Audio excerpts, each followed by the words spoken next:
This story comes to us from denver.cbslocal.com.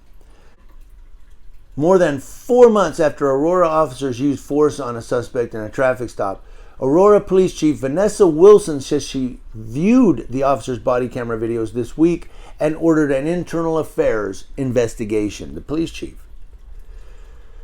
Now, in a statement, Aurora Police Department PIO agent Matthew Longshore, he's an agent, he's a PIO, says she does not believe the stop met the expectation of professionalism that she expects.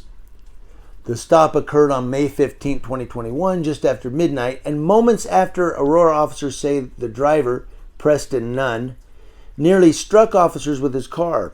Live tonight in Denver, Dylan, the family now wants the state attorney general to get involved.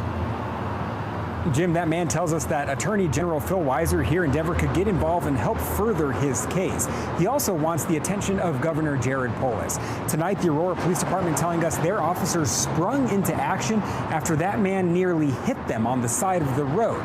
But the chief admits the video is troubling to watch.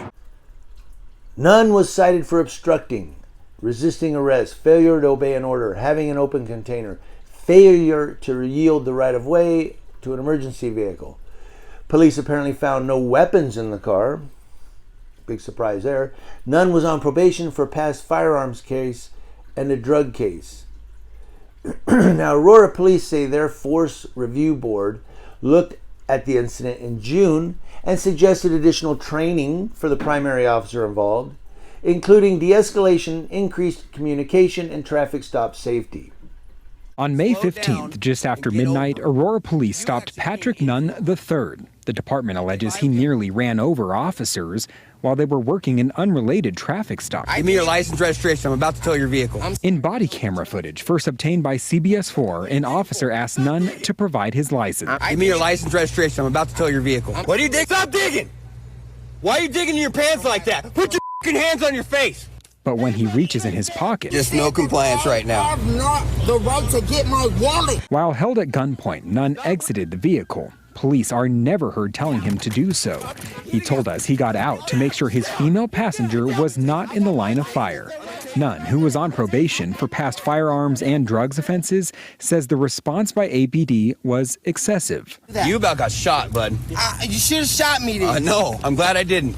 This week, Aurora Police Chief Vanessa Wilson watched the videotape for the first time. She should have watched it back in June, right? The review board looked at it in June, and then in September, Vanessa Wilson, the police chief, looks at it. Huh? Is that the tail wagging the dog? But she said, she looked at it for the first time and ordered an internal affairs investigation.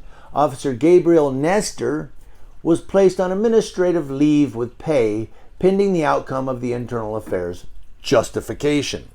Justification is my word. They say investigation. It's a justification. The incident comes to light in the same month that Colorado's Attorney General wrapped up an investigation into the Aurora Police Department, finding the department had a pattern of racially biased policing and excessive force. I just felt like I was attacked and over-attacked at that. When I first got stopped, I just thought it was just a traffic stop. I didn't know I was going to be beaten that way or attacked. I'm not new to police. I'm not new to it, so more in effect, I know you have to be compliant. He just started pulling a gun. Just no compliance right now. I have not the right to get my wallet. He didn't give me the time to provide it. Nunn was cited for obstructing, resisting arrest, failure to obey an order, having an open container, and failure to yield right of way to an emergency vehicle. All charges, he says, should be dropped. I'm still hurt. I'm just hurt. Mentally and just like, I'm just looking for justice, that's all. Now it goes down, there's some more that they talk about. I will put a link to this story in the description box. There's quite a bit more. In fact, it looks like the police department released a statement, a second statement, which you can read in the story. But the thing is, in May they do the arrest. In June, the Force Review Board looks at it to see what force was used. Apparently nothing happened. Oh, it was okay. Yep, they did a good job. Then the police chief in September looks at the video for the first time and says, oh, we need an internal investigation on this.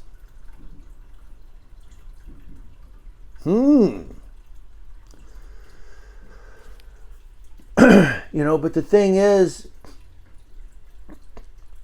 these cops get so freaking scared, man. If you just go, you got your hands on the steering wheel and you go, "Tuh," they go, "What are you doing that for?" I sneezed. The cop should have said, "What are you doing rummaging around in the car there?" "Oh, I'm looking for my dog." Okay, well, you got it, you know. No, he pulls his gun and starts yelling at the guy, "Get your hands on your face."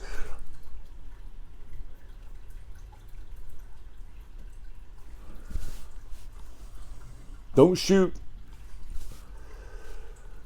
But Aurora, Colorado, and then I was going to bring up too, the chief said, the chief, was it the chief or just the PIO that said, you know, this does not meet our expectations.